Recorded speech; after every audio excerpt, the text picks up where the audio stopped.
북한은 지난 1월 14일에 열린 열병식에서 남한 전역을 목표로 하는 23회 개량형 등 새로운 신무기들을 대거 공개하였습니다. 이미 과거에도 북한은 2018년 북한군 건국 70주년 기념 열병식에서 단거리 탄도미사일을 처음 공개한 후 약 1년 후인 2019년에는 총 4번의 시험 발사를 하는 모습을 보여주며 전에 그 성능을 과시한 바 있었는데요.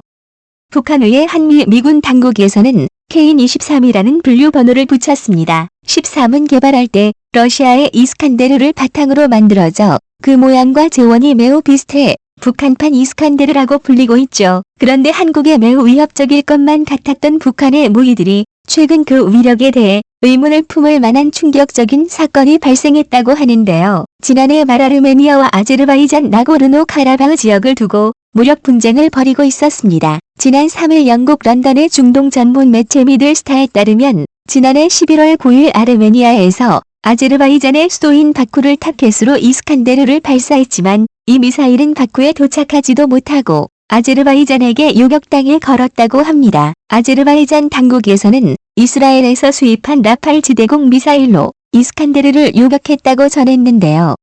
아르메니아는 2016년 러시아에서 이스칸데르를 수입했었죠. 하지만 아제르바이잔과의 격투를 이어가며 여러 발의 이스칸데르를 발사했으나 전혀 타격을 주지 못한 것입니다. 아르메니아 총리는 현지 언론과의 인터뷰에서 이스칸데르 미사일은 문제가 많고 쓸모가 없었다고 직접 불평하기까지 할 정도였죠. 그런데 갑자기 북한 미사일 이야기를 하다 뜬금없이 다른 나라 분쟁 이야기를 하고 있냐며 의아해하실 분들도 있으실 것 같습니다. 지금부터 그 이유를 설명하자면 재미있게도 이스칸데르를 요격시킨 이스라엘의 바라카은 최대 사거리가 100km이고 최대 요격 고도가 16km의 미사일인데요.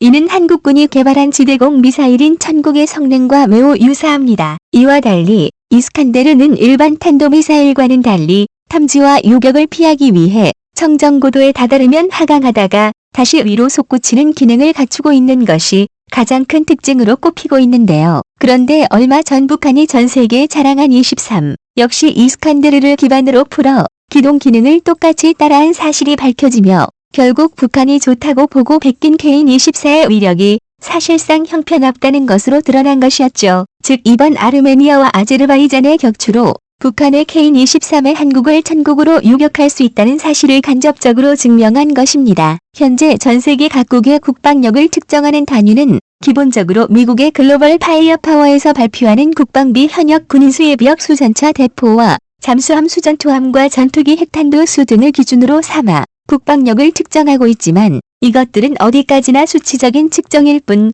실제로는 이렇게 실전 배치된 각국의 무기들과 유사한 자국 무기의 성능을 비교해보며 간접적으로 실질적인 군사력을 비교하고 있습니다.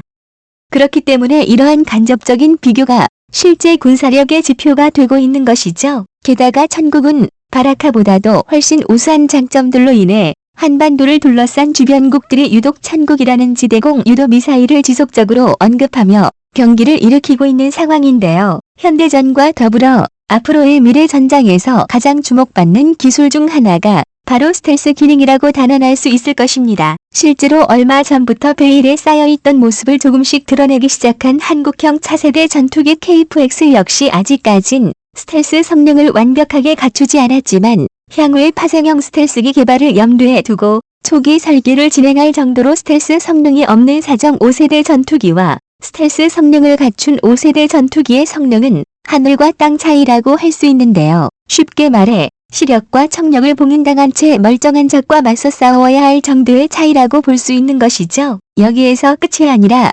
결정적으로 스텔스기는 요격이 매우 어렵다는 이유 때문에 이것을 보유한 나라들의 국방력을 수직 상승하게 만들었습니다. 스텔스기는 자체적으로 방해 전파를 내고 탐지력이 우수한 쪽의 레이더에 걸렸다 할지라도 탐지만 가능할 뿐 스텔스기에서 나오는 방해 전파 때문에 지속적인 추적이 불가능하다시피 해 거의 무적의 성능을 뽐내왔었습니다. 하지만 이렇게 거의 표적에 가까운 성능을 보유한 스텔스기 역시도 치명적인 약점이 있었는데요. 바로 러시아에서 개발한 400가 미국의 비폭격기와 35 전투기 등 스텔스기와 더불어 전술 탄도 미사일을 요격할 수 있는 중장거리 방공 미사일을 개발해 2007년부터 실전 배치한 것이죠. 그런데 더욱 놀라운 사실은 400과 더불어 전 세계 몇 안 되는 스텔스 요격 미사일 천궁을 한국에서 개발해낸 것입니다. 그간 중국과 일본은 동아시아의 패권을 장악하기 위해 과거부터 꾸준하게 이사기극 성격을 가진 스텔스기를 야금야금 밀려오고 있었습니다. 그런데 갑자기 동북아의 주도권 싸움에서 생각지도 못한 한국이 모든 것을 무력화시킬 천궁 미사일을 기다렸다는 듯이 선보이자 중국과 일본은 전혀 예상치 못한 변수에 적지 않은 당황을 하고 있는데요. 이들이 이렇듯 당황을 할 수밖에 없는 이유에는 천국이 가진 역대급 성능 때문이었습니다. 앞서 언급했던 스텔스기의 핵심 기술 중 하나인 레이더 추적을 무력화하는 방해 전파가 오히려 독이 된 것이었죠. 천국에 탑재된 이 레이더는 스텔스기에서 외부에서 방출되는 방해 전파를 역추적하는 방식으로 완벽한 카운터 기능을 가지고 있습니다. 게다가 수직 발사 방식을 채택하고 있어 경사 발사 방식처럼 표적 방향으로 발사대를 이동할 필요가 없으므로 음속을 넘는 적 비행체가 어느 방향으로 침투하더라도 발사대의 방향을 바꿀 필요 없이 신속하게 요격이 가능하다는 것입니다. 이런 기술은 초단위를 다투는 현대적 공격에 대한 반응 시간을 획기적으로 줄여줌으로써 우리 군 전력을 대폭 증가시켜주는 기술적인 것이죠. 또한 천궁은 탄도미사일이 아님에도 불구하고 빠른 속도로 적을 요격시킬 수 있는 최첨단 유도 무기 체계인데요. 그렇기 때문에 천국이 대화에서는 한국판 패트리엇이라 불리고 있으며 현존하는 대부분은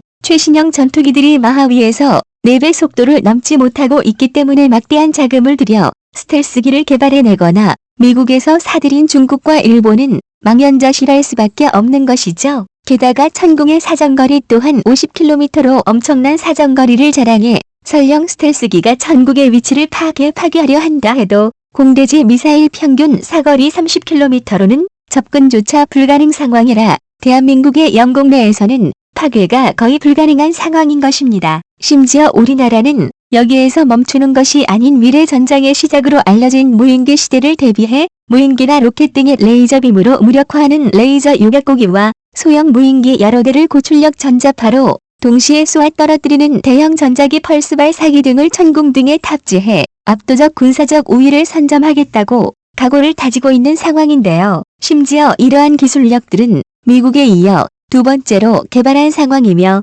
미국과의 기술 격차 역시에서 2년에 불과하다고 알려지고 있습니다. 이러한 천국의 놀라운 성능을 눈여겨본 전 세계 곳곳에서 천국에 대한 구매 문의가 폭증하고 있는데요. 실제로 중동 지역의 강국인 사우디와 UAE에서 천국의 도입을 적극적으로 추진하고 있는 상황입니다. 이렇듯 최근에 와서 더욱 노골적으로 전 세계 분쟁 지역에 가담하며 인접 국가와 계속된 마찰을 일으키고 있는 중국과 독도를 비롯해 수백 년 동안 한시도 빠짐없이 한국의 영토에 대한 야욕을 품어왔던 일본에게 천국이란 미사일을 양산되고 있는 한국은 너무나도 두려운 존재가 되어버렸습니다. 앞으로 한국은 혼돈의 동북아 정세 속에서도 대한민국의 미래와 평화를 지켜줄 소중한 무기가 될 것입니다. 우리나라는 러시아와 잘 지내야 합니다. 어느 동맹국보다 좋아요. 나는 러시아에서 사업을 했어요. 그들은 한국을 상당히 호감을 가지고 있다. 러시아도 한국의 북극 개발 제일 큰 파트너임. 일본은 100년 적이고 중공은 5000년 중이며 625대 통일 직전에 방해한 영원한 적이다. 러시아. 동반자로 가자. 정의로운 마음만 더 채우기 바란다. 같이 가자. 고마해라 교만이다. 겸손히 더 힘과 경제 실력을 키워야 한다.